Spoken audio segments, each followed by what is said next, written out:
Very good evening to all of you. आप लोगों का रवि सर सुपर 50 के यूट्यूब चैनल पे स्वागत है। आज सुपर 50 के लिए बहुत ही अच्छा दिन है। मैं आप लोगों को मेरे सामने बैठे हैं नेहा कमती, उनको इंट्रोड्यूस कराना चाहूँगा। इनका फाइनल रिजल्ट SBI क्लैरिकल में हो चुका है, ठीक है। अभी इनके और भी रिजल्ट्स हुए हैं। ये RRB PO इंटरव्यू देने जा रही हैं। इंडियन बैंक का भी इनका मेंस है और IBPS PO का भी इनका मेंस है। सुपर 50 रवि सर के द्वारा स्टार्ट किया गया है, जैसा कि आप लोग को बिल्कुल पता है। और एक बात बताना चाहूँगा, आज जो IBPS PO 2018 का PT का रिजल्ट आया है, उसमें सुपर 50 में से अभी तक जो रिजल्ट्स पता चले हैं 30 हैं करीब, ठीक है। तो आज बहुत ही सुनहरा अवसर है सुपर 50 के लिए। हम लोग इधर कुछ बिजी चल रहे थे, नेहा भी अपनी पढ़ाई में बिजी थी, क्योंकि SBI क्लैरिकल का तो रिजल्ट पहले आ चुका है। आगे आने वाले वीडियोस में मैं अपने SBI PO के जो सिलेक्टेड कैंडिडेट्स हैं उनसे भी आपको इंट्रोड्यूस कराऊंगा। मेरे को तो आप हमेशा सुनते हैं, नेहा इस अचीवमेंट तक कैसे पहुंची, हम नेहा से ही जानते हैं। अभी नेहा अपने आप को इंट्रोड्यूस करेंगी। Good evening guys, my name is Neha Kamti. I am from West Bengal. I have completed my graduation in 2017 from BSc Mathematics Honours and मैं दिल्ली आई थी 2017 में। यहाँ आके मुझे सुपर 50 रवि सर के सुपर 50 के बारे में पता चला। फिर मैंने क्लास आना शुरू किया, धीरे धीरे बेसिक सीखा। और सुपर 50 एक ऐसा प्लेटफॉर्म है जहाँ मैथ्स, रीजनिंग, इंग्लिश पे प्रॉपर ध्यान दिया जाता है। ऐसा नहीं है कि पूरे सब बच्चों को एक साथ कुछ भी पढ़ा रहे हैं, वो इंडिविजुअली सब बच्चों पे ध्यान दिया जाता है। यहाँ पे बहुत फ्रेंडली माहौल है और सर भी चूँकि सबको अच्छी तरह से गाइड करते हैं, एक एक करके सबको एडवाइस करते हैं। किसी को कोई भी प्रॉब्लम हो तो अपने सीनियर से पूछ सकते हैं। और जैसे कि मुझे नेहा की एक बात याद आई, अभी मैं आपको बताना चाहूँगा। नेहा ने मुझसे पूछा था कि सर मैं आपके कौन से बैच में ज्वाइन करूँ, तो नेहा को मैंने बोला कि नेहा यहाँ कोई सेपरेट बैच नहीं है, हम लोग 50 स्टूडेंट्स को चुनते हैं और उसी स्टूडेंट्स पे मेहनत करते हैं, ठीक है। तो ये उस 50 सुपर 51 में थी, ठीक। अभी सुपर 52 में इसका सिलेक्शन हुआ है। सुपर 50 में नेहा का रिजल्ट कहाँ था और अब नेहा का रिजल्ट कहाँ है, वो आप इनके मुंह से ही सुनना चाहेंगे। स्टार्टिंग जब मैंने ज्वाइन किया था तो मेरे बहुत कम मार्क्स आते थे। इनफैक्ट सर सारे बच्चों को ऑनलाइन टेस्ट दिलवाते हैं क्लास में, तो उनमें मेरा नंबर बहुत ही कम आता था, आप एक्सपेक्ट भी नहीं कर सकते हो। फिर धीरे धीरे मैंने प्रैक्टिस शुरू की, क्लास में रेगुलर आती थी। उसके बाद सर जो बोलते थे, जैसे जैसे बोलते गए, रेगुलर टेस्ट देती थी और जो प्रैक्टिस सर करवाते हैं वो करती थी। और फिर धीरे धीरे मार्क्स इंक्रीज होने लगे। तो और जब मैंने PT क्लियर किया तो सर ने GS के लिए भी इक्वली गाइड किया। GS की क्लास होती है प्रॉपर, ब्लॉग सर का इनफैक्ट ब्लॉग भी है, सर ब्लॉग रोज पढ़वाते हैं क्लास में। और GS के लिए नेहा आपने क्या क्या खास किया? ब्लॉग GS के लिए जैसे कि नेहा ब्लॉग बता रही हैं, वीकली PDFs वगैरह भी है, क्विज है, आप नेहा के मुंह से सुन लीजिए। वीकली PDF जो सर के खुद के नोट्स आते हैं वो पढ़ा था मैंने, ब्लॉग भी फॉलो किए थे। तो और ये सारी चीजें पढ़ने के बाद सुपर 50 में क्विज का कॉन्सेप्ट है। सुपर 50 में क्विज का कॉन्सेप्ट है। 12 बच्चों को सेलेक्ट करके कैसे क्या होता है क्विज के बारे में नेहा बताएंगी कि कैसे सिलेबस दिया जाता है और कैसे। हर वीक 2 बार सर ऐसे हमें सिलेबस दे दिया करते थे, फिर हम उस पर पढ़ के आके सर हमें हमारा क्विज लेते थे, जिससे हमारी रिविजन भी हो जाती थी और कॉन्फिडेंस भी आ जाता कि ये हमारी पढ़ाई हो चुकी है। क्या मैं आपको ऑप्शन दिया करता था जब बच्चों से क्वेश्चन पूछता हूं? नहीं सर, हमें कभी ऑप्शन नहीं देता है सर। इनफैक्ट सिर्फ क्वेश्चन करते हैं और हमें आंसर करना होता है। ऑप्शंस क्लास में कभी नहीं दिए जाते। बिल्कुल। और नेहा आपने मैथ्स की तैयारी कैसे की अपने सुपर 50 में? मैथ्स तो पहले मेरी वीक थी थोड़ी, उसके बाद अरिथमेटिक में थोड़ी प्रॉब्लम होती थी। तो जो सीनियर्स थे मेरे, क्लास के बाद रुक के मैं उनसे पूछ लिया करती थी क्वेश्चंस, और यही बस धीरे धीरे प्रैक्टिस करते करते हो गया। सुपर 50 के सीनियर स्टूडेंट्स बच्चों को कैसे हेल्प करते हैं? सुपर 50 और जगहों से अलग क्यों है? वो इसीलिए अलग है क्योंकि जैसे जैसे सुपर 51 खत्म हुआ, मतलब तभी तो मैंने सुपर 51 के एंडिंग में ज्वाइन की थी। उस टाइम मेरी प्रिपरेशन बिल्कुल भी अच्छी नहीं थी। तो अब जैसे जैसे वो लोग, उनका रिजल्ट होते जाता है तो वो लोग हम जूनियर्स को हेल्प करते हैं, फिर जिनका रिजल्ट होते जाता है वो लोग अपने जूनियर्स को हेल्प करते हैं। इस तरह से सबकी प्रिपरेशन अच्छी हो जाती है। तो उन्हें जो आता है जिस फील्ड में, वो लोग बहुत बेटर है उस फील्ड में, हमें हेल्प करते हैं। और ऐसा नहीं है कि कोई किसी को बताना नहीं चाहता है, सब बताते हैं, सबको एक दूसरे को हेल्प करते हैं। समझदार स्टूडेंट्स के साथ कोई भी एवरेज या लोअर लेवल का नॉलेज का स्टूडेंट सुपर 50 में ग्रो कर सकता है? हाँ, ऑब्वियसली ग्रो कर सकता है। मैं खुद उसी का एग्जांपल हूँ सर, क्योंकि पहले मेरे नंबर तो बिल्कुल भी नहीं आते थे। फिर और बाकी सबके ऑफलाइन और नंबर ऑनलाइन टेस्ट में क्या फर्क है? सर ऑफलाइन टेस्ट में तो स्पीड जितनी भी होती है पेपर पेन पे मार्क्स तो आ जाता है, हाँ, बट मार्क्स तो आ ऑनलाइन जाते पे हैं, लेकिन ऑनलाइन टेस्ट में एकदम उसका उल्टा हो जाता है। हम एकदम अचानक से इतने कम नंबर आने लग जाते हैं, इसलिए ऑनलाइन टेस्ट देना बहुत ज़रूरी है। और सर ने जो ऑल रिपोर्ट सजेस्ट किया था, मैं स्टार्टिंग से ही ऑल रिपोर्ट को ही फॉलो करती आ रही हूँ।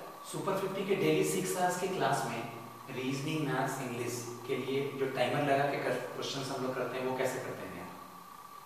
हर एक सेक्शन के लिए सर जितने, अब जैसे कि IUPAC या फिर SBI में 20-20 मिनट्स का टाइमर है, तो उसके लिए सर इनफैक्ट करते हैं कि हमें 15 मिनट ही देते हैं या फिर 17 मिनट ही देते हैं, तो उससे हमारी स्पीड और भी ज़्यादा होती है। क्योंकि अगर हमें कम टाइम में हम जितने ज़्यादा क्वेश्चंस बना रहे हैं तो ऑब्वियसली एग्जाम में जाके 20 मिनट में तो और ज़्यादा क्वेश्चन ही अटेम्प्ट करेंगे, तो ऐसे हमारी प्रैक्टिस बनी रहती है। यहाँ आपकी एक बात मुझे याद आ रही है, आपने कहा था कि सर हम रीजनिंग में अगर सेक्शनल टाइमिंग घटाएंगे तभी हम पजल के लिए टाइमिंग बचा पाएंगे। तो आप पजल के अलावा आपने blood relation, direction, ranking, syllogisms, inequality, इनके क्वेश्चंस, नंबर ऑफ क्वेश्चंस कम समय में बनाने के लिए क्या किया? रीजनिंग में तो हमेशा मैंने जितने भी जैसे कि सर बताते हैं, मिसलेनियस क्वेश्चंस जितने भी होते हैं उनको 7 से 8 मिनट में करने की कोशिश करती थी और बाकी टाइम पजल के लिए निकालती थी। आप डेली पजल कितना सॉल्व करती थी क्लास में 6 घंटे के अलावा? क्लास में तो पजल सॉल्व करती थी और बाकी जो सर आप मतलब ग्रुप में जो भेजा करते थे 4-5 पजल्स, वो डिफिकल्ट वाले, वो सब करती थी। अगर किसी स्टूडेंट का अर्थमेटिक इनिशियल स्टेट पे अच्छा नहीं है तो वो मैथ्स में कहाँ से स्कोर कर सकता है पीटी के लिए? किन किन सेक्शंस से? सर जैसे कि टाइम एंड वर्क चैप्टर है। अर्थमेटिक अगर अच्छा नहीं है तो नंबर सीरीज, कैलकुलेशंस, अर्थमेटिक को छोड़ के हाँ। नंबर सीरीज है और अप्रोक्सीमेशन है, बाकी सिंप्लीफिकेशन है, क्वाड्रेटिक इक्वेशन वगैरह, ये आपने किया था पहले? हाँ, ये तो सबको आना चाहिए। इसको छोड़ के आप अपनी मैथ्स की तैयारी कर लो। अर्थमेटिक के चैप्टर्स का, कुछ चैप्टर्स का जैसा कि आप लोग को मैंने बता रखा है, आप लोगों को भी पता है, कुछ बेसिक चैप्टर्स जैसे परसेंटेज, रेशियो, प्रोपोर्शन, एवरेज है, रेशियो एंड प्रोपोर्शन है, टाइम एंड स्पीड है, टाइम एंड डिस्टेंस है, एवरेज है, और बस ये 4-5 चैप्टर्स का ये तो बेसिक आनी चाहिए। नेहा, आप बहुत मायूस हुआ करती थी जब आपका रिजल्ट नहीं होता था, तो आपने उसको ओवरकम कैसे किया? बहुत सारे आपके पीटी के रिजल्ट नहीं हुए, एक दो आपके मेंस, साल तो एक भी पीटी नहीं निकला था मेरा। आपने एक मेंस दिया था पिछले साल RRBPO का, मुझे याद आ रहा है, तो कैसे आपने ओवरकम किया इन चीजों को? सर ने मुझे बहुत गाइड किया। सर ने बोला कि नहीं, मतलब अभी तो स्टार्ट हुआ है तो अपने आप को थोड़ा और टाइम दो, प्रैक्टिस करो, रेगुलर रहो क्लास में, तो वैसे वैसे मैं करती गई बस। नेहा, मुझे आप करंट अफेयर्स के बारे में बताइए, कुछ करंट अफेयर्स की आपने तैयारी कैसे की और अपने क्लास में करंट अफेयर्स के जो आर्टिकल्स होते हैं उसको इंग्लिश में कैसे यूटिलाइज किया, इंग्लिश के RC वगैरह में? करंट अफेयर्स जैसे कि हम लोग न्यूज़पेपर पढ़ते हैं तो सर क्लास में आर्टिकल्स पढ़वाते थे जर्नल मिल के, तो कभी कभी ऐसा होता है कि एग्जाम में आर्टिकल से डायरेक्टली क्वेश्चन आ जाते हैं या फिर वही पैसेज उठा के डाल देते हैं, तो वो बहुत हेल्पफुल होता है। आर्टिकल्स अगर हम पढ़ रहे हैं तो फिर इंग्लिश में बहुत हेल्प हो जाती है, पैसेज रीडिंग में। और आजकल तो क्वेश्चंस ज़्यादातर रीडिंग बेस्ड ही आ रहे हैं, इनफैक्ट ग्रामेटिकल से ज़्यादा। ऑनलाइन टेस्ट के मार्क्स इंक्रीज करने के लिए बैकअप का क्या रोल है, टेस्ट के बैकअप का सॉल्यूशन के साथ? ऑनलाइन टेस्ट तो देना, तो एक सबसे पहली बात तो ऑनलाइन टेस्ट देना तो बहुत ज़रूरी है, वो भी रेगुलर। ऐसा नहीं कि एक दिन दिया एक दिन छोड़ दिया, आप 1-2 दो, लेकिन ऑनलाइन टेस्ट रेगुलर दो। उसके बाद उसका बैकअप भी ज़रूरी है, सबसे ज़्यादा ज़रूरी तो उसका बैकअप ही है कि आपने कहाँ क्या गलती की है, वो देखना सबसे ज़्यादा ज़रूरी है। क्योंकि आप अगर देख के ऐसे ही छोड़ देते हो तो फिर आपका इम्प्रूवमेंट कुछ नहीं होगा। आप अगले दिन फिर टेस्ट दोगे तो आपका नंबर वहीं आके रुक जाएगा, उससे कोई फायदा नहीं होगा। सुपर 51 के सिलेक्टेड स्टूडेंट से आपने क्या सीखा? सर उनको देख के मैं बहुत मोटिवेट होती थी कि चलो क्लास में रह के इनका रिजल्ट हुआ है तो शायद कहीं मेरा भी हो सकता है कभी ऐसी, अगर मैं रेगुलर रही और क्लास में मेहनत करती रही तो। आपको एक बात बताना चाहूँगा, सुपर 51 में 50 स्टूडेंट्स में से 26 स्टूडेंट सिलेक्शंस में हैं, लेकिन हम लोगों को समय नहीं हो पाता है। ये अपना फर्स्ट वीडियो है SBI क्लैरिकल का, नेहा का, और जैसे कि नेहा ने बताया, अपना इंट्रोडक्शन दिया नेहा ने बताया कि ये वेस्ट बंगाल से हैं, ठीक है। और एक चीज़ मैं नेहा से और पूछना चाहूँगा कि नेहा इंग्लिश के लिए मेनली आरसी वगैरह के लिए क्या करना चाहिए, क्योंकि अब आरसी में इंटरनेशनल रिलेशन, नेहा ही बताएंगे कि इंग्लिश के लिए इन्होंने आरसी के लिए क्या किया। आरसी के लिए तो मैंने हमेशा से द हिंदू का आर्टिकल, वो एडिटोरियल पेज का जो आर्टिकल आता है वही पढ़ा है। इंग्लिश के लिए तो ज़्यादा जरूरी है। आरआरबी पीटी में कितने क्वेश्चंस किए थे आपने? आरआरबी पीटी जिसका आप इंटरव्यू देने जा रही हैं 15 तारीख को, उस मैंने आरआरबी 59 क्वेश्चंस किए थे। 59 क्वेश्चंस किए थे। आपका एसबीआई पीटी में कितना क्वेश्चन तक लाइक था? एसबीआई पीटी में मैंने किए थे 100 में से कुछ याद है? 82 क्वेश्चंस किए थे। और मेंस में? मेंस में तो 120 किए थे। बच्चे को करंट अफेयर्स याद नहीं हो पाता है। बहुत सारे सुपर 50 के बच्चे भी हैं जिनको करंट अफेयर्स नहीं याद आ पाता है। ये वीडियो अपने बच्चे के लिए तो याद करने के लिए आप क्या किया करती थी उसको, कैसे मदद करती थी? करंट अफेयर्स में पहले मैं तो बिल्कुल भी जीरो थी। मेरे बहुत सारे एग्जाम्स तो करंट अफेयर्स की वजह से रुक गए हैं सर। तो इसीलिए फिर हम क्लास में ग्रुप में बैठ के पढ़ा करते थे, क्योंकि वो अकेले याद नहीं हो पाता। तो इसलिए ग्रुप में बैठ के हम अगर बोल के पढ़ते हैं और रिविजन होती रहती है तो वो जल्दी याद हो जाता है। जैसे कि आपने एसबीआई मेंस में रीजनिंग की तैयारी की, मैथ्स की तैयारी की, इंग्लिश भी की और जीएस भी किया।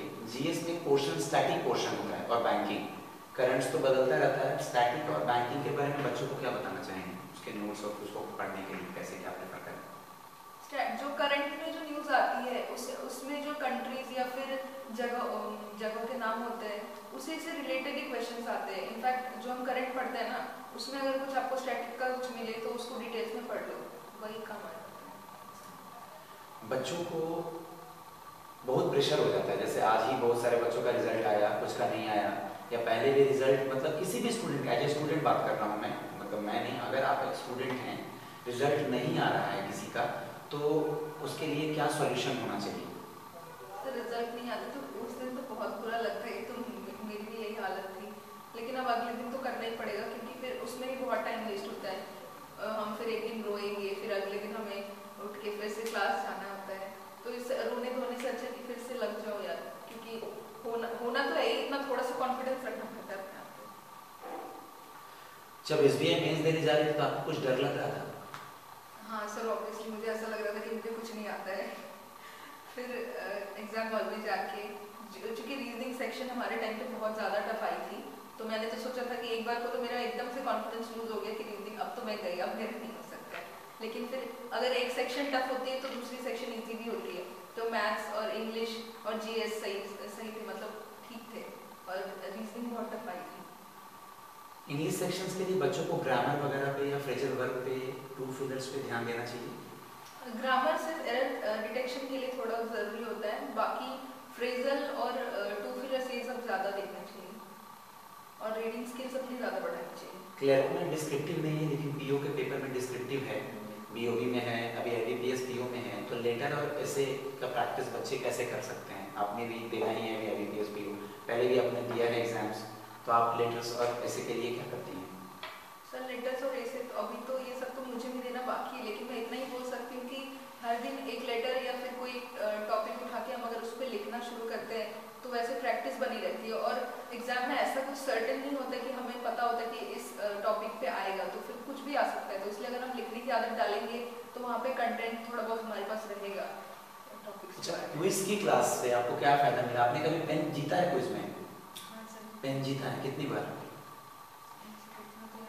क्विज की कुछ कहानी ऐसी है कि सुपर 50 में एक सिलेबस दे दिया जाता है कि अक्टूबर में 15 दिन से क्वेश्चन पूछे जाएंगे। बैंकिंग में जैसे आरबीआई, कासा, स्टैटिक का ये टॉपिक दे दिया जाता है, और बच्चे, पूरी क्लास के बच्चे उसको पढ़ के आते हैं। 12 बच्चों को 12 क्वेश्चन पूछ करके सेलेक्ट किया जाता है और उन्हें 3-3 के ग्रुप में बिठाया जाता है, और बिना ऑप्शंस के उनसे क्वेश्चन पूछे जाते हैं।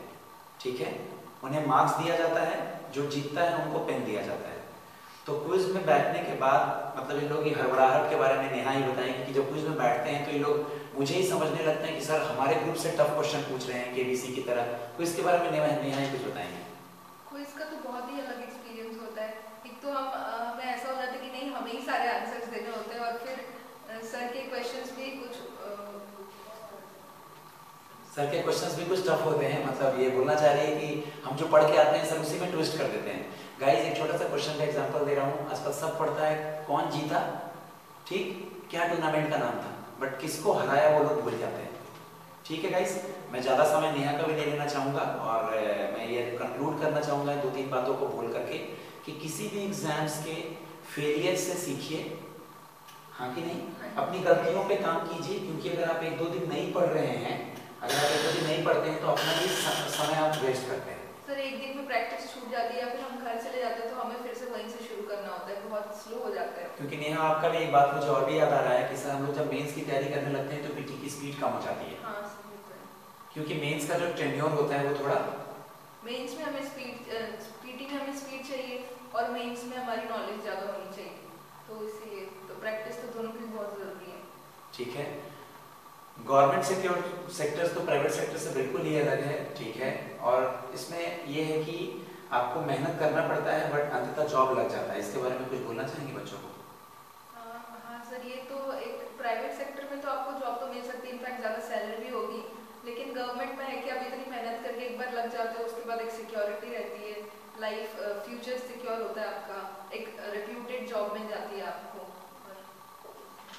ठीक है, मैं आप ये चीज़ बोल करके कंक्लूड करना चाहूँगा कि आप लोग मेरे reasoning, maths, current affairs, English, इन सब के वीडियोस के लिए आप सुपर 50 का यूट्यूब चैनल देख सकते हैं। करंट अफेयर्स कैसे पढ़ा जाए IBPS PO मेंस के लिए या किसी भी एग्जाम के लिए, SBI PO मेंस के लिए या आगे आने वाले और एग्जाम्स के लिए, तो उसके लिए आप रवि सर ब्लॉग फॉलो कर सकते हैं।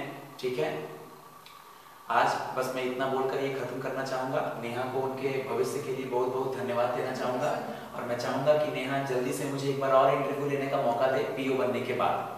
अभी नेहा की ज्वाइनिंग SBI क्लरिकल में होने वाली है, जैसा कि नेहा ने बताया, इनके बहुत सारे PO के मेंस हैं और मैं चाहूँगा कि नेहा दोबारा से सुपर 50 में आए और एक बार PO के लिए भी इंटरव्यू दे।